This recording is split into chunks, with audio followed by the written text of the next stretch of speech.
बच्चों, आपको मातृ आज्ञा करियसी पाठ के सभी प्रश्नोत्तर और सभी अभ्यास कार्य बता रहे हैं। एक पदेन उत्तरत एक शरीर संक्षिप्ता का रक्षितव्या पृथ्वी। शरीरे कः प्रहरति? शरीरे अरिः प्रहरति। स्वजनः कुत्र प्रहरति? स्वजनः हृदये प्रहरति। स्वजन हृदय में प्रहार करता है और शरीर में अरि अर्थात शत्रु। कैकेय्याः भर्ता केन समः आसीत्? कैकेय्याः भर्ता शक्र समः आसीत्, इंद्र के समान था। कः मातुः परिवादं श्रोतुं न इच्छति? रामः मातुः परिवादं श्रोतुं न इच्छति।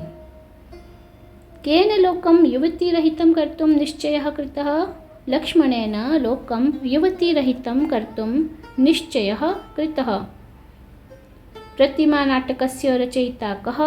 महाकविभासः प्रतिमानाटकस्य रचयिता आसीत्। रामस्य अभिषेकः कथं निवृत्तः? पूर्णवाक्य में लिखना है। रामस्य अभिषेकः कैकेय्याः वचनात् निवृत्तः, कैकेयी के वचन से रुक गया था। दशरथस्य मोहं श्रुत्वा लक्ष्मणेन रोषेण किम् उक्तम्? दशरथस्य मोहं श्रुत्वा लक्ष्मणेन रोषेण उक्तं, यदि राज्ञः मोहं न सहसे तदा धनुः स्पृश मा दयां कुरु। लक्ष्मणेन किं कर्तुं निश्चयः कृतः? लक्ष्मणेन लोकं युवतिरहितं कर्तुं निश्चयः कृतः। पूरा लोक युवती रहित करने का इसने लक्ष्मण ने निश्चय किया। रामेण त्रीणि पातकानि कानि उक्तानि? रामेण त्रीणि पातकानि उक्तानि। सत्यम् अवेक्ष्यमाणे ताते धनुर् न मये। स्वधनं हरन्त्यां मातरि शरं मुञ्चानि। दोषेषु बाह्यम् अनुजं भरतं हनानि। रामः लक्ष्मणस्य रोषं कथं प्रतिपादयति?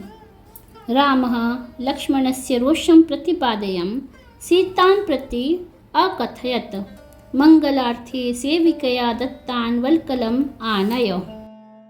रेखांकितानि पदानि आधृत्य प्रश्ननिर्माणं कुरुत। मया एकाकिना गन्तव्यम्। मया में तृतीय विभक्ति एकवचन है, तो मया का तृतीय विभक्ति एकवचन का केन हो जाएगा, क्योंकि ये राम कह रहे हैं इसलिए पुल्लिंग होगा। यदि सीता कहती तो कया हो जाता। दोषेषु बाह्यम अनुजम भरतम हनानि। इसमें दोषेषु में सप्तमी विभक्ति बहुवचन है, तो केशु हो जाएगा। केशु बाह्यम अनुजम भरतम हनानि।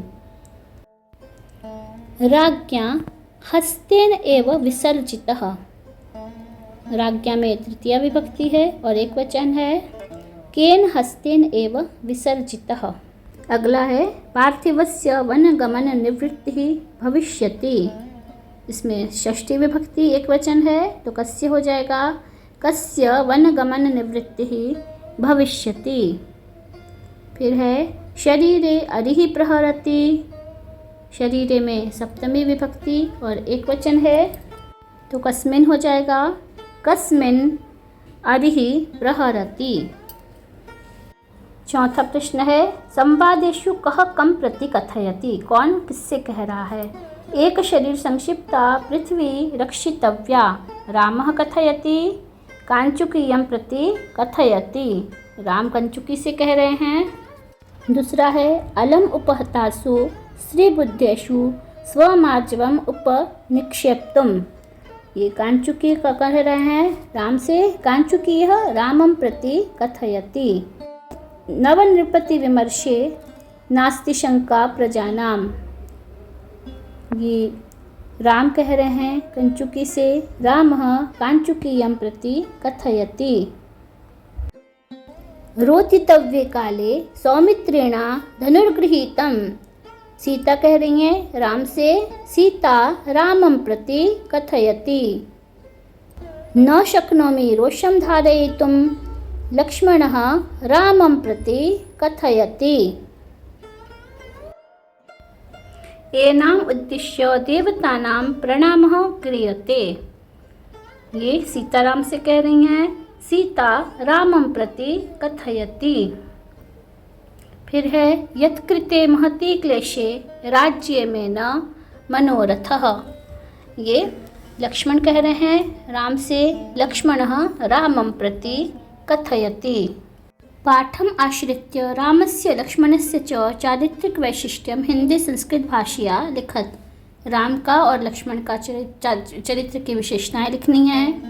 तो राम के चरित्र की विशेषता है मातुराज्ञा पालकः, मातरम प्रति निष्ठा, पितुर आज्ञा पालकः, त्यागशीलता। और भी आपको जो विशेषता लगेंगी आप लिख सकते हैं।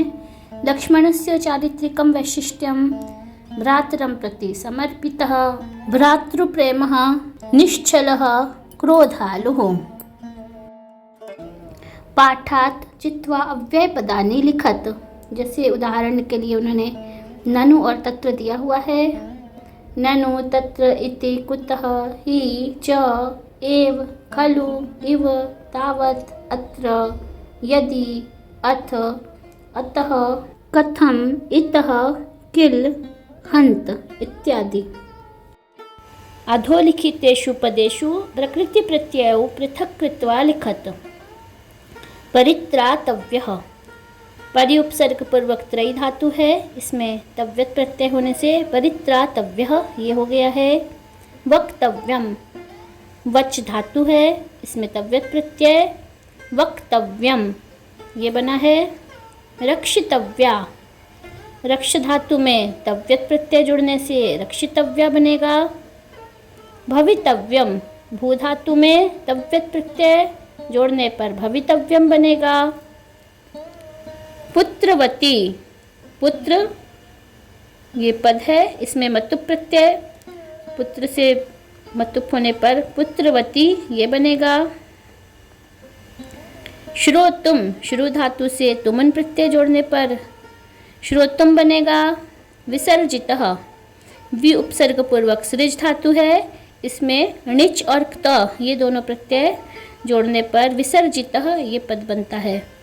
गतः गम धातु से क्त प्रत्यय जोड़ने पर गतः पद बनेगा। क्षोभितः क्षुभ धातु से क्त प्रत्यय जोड़ने पर क्षोभितः ये बनेगा। इसका क्त का आधा जो क है ये नहीं जोड़ता है। धार्येतुम ध्री धातु से णिच और तुमन ये दोनों पद जोड़ने पर धार्येतुम पद बनेगा। अधोलिखितानां पदानां संस्कृतवाक्येषु प्रयोगः करणीयः। शरीरे आत्मा वसति, अरिहि शरीरे प्रहरति, दोनों में शरीरे का प्रयोग किया हुआ है। फिर प्रहरति, अरिहि शरीरे प्रहरति। भर्ता सीतायाः भर्ता रामः अस्ति, भर्ता मतलब पति। अगला वाक्य है अभिषेकः कैकेय्याः वचनात् रामस्य अभिषेकः निवृत्तः। राम का अभिषेक निवृत्त हो मतलब रुक गया। पार्थिवस्य नाम दशरथः आसीत्, पार्थिव राजा को कहते हैं। प्रजानां रामः प्रजानां पालकः आसीत्। अगला पद है हस्तेन, अहम हस्तेन लिखामि। फिर है धैर्यसागरः, लक्ष्मणः साक्षात् धैर्यसागरः अस्ति।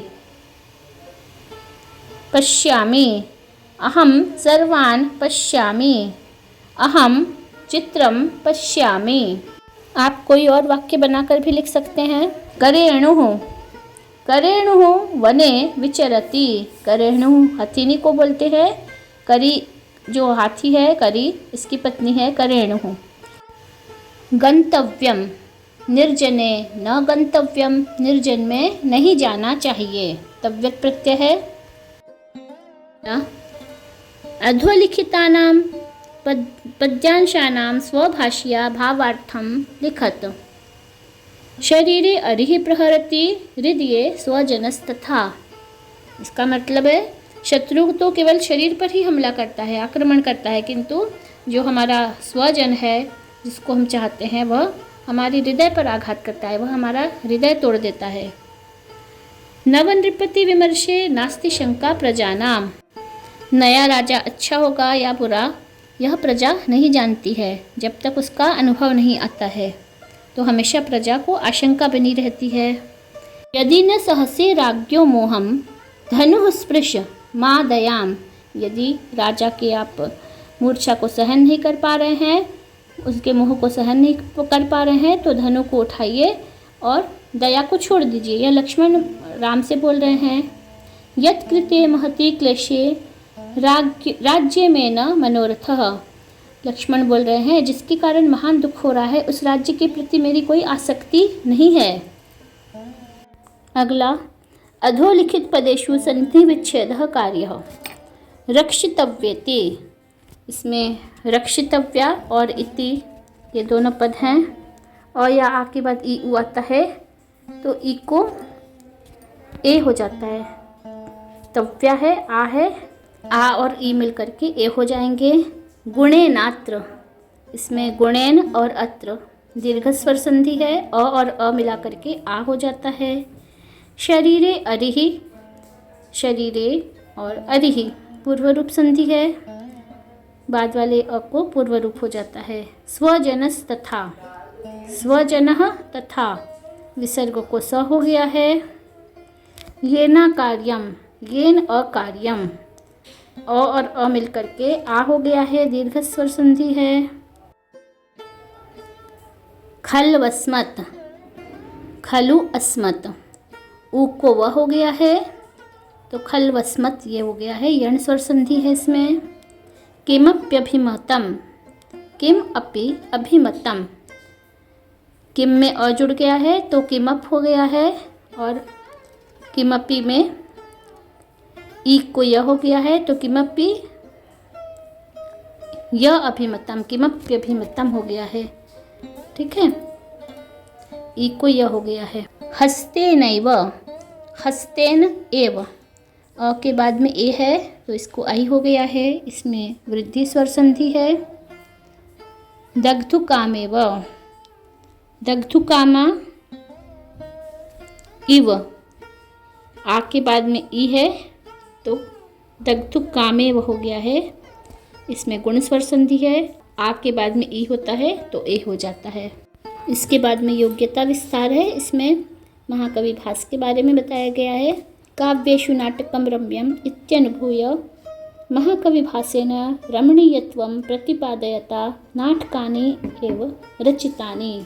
महाकवि भास ने काव्य में नाटक रम्य होता है यह मान करके बहुत ही अच्छे अच्छे रमणीय सुंदर नाटकों का प्रतिपादन किया है, रचना की है। नाटकीयायाः परंपरायाः प्रवर्तनः भासादेव प्राप्यते। नाटकीय परंपरा का जो प्रारुदुर्भाव है वह भास से ही प्रारंभ माना जाता है उसका। यद्यपि भासस्य प्रामाणिक जीवन वृत्तं नैवोपलभ्यते तथापि केचन विद्वांसः महाकविम उज्जयिनिकं मन्यन्ते। यद्यपि इनके जीवन वृत्त का परिचय प्राप्त नहीं है, फिर भी बहुत से लोग इनको उज्जैनी का मानते हैं।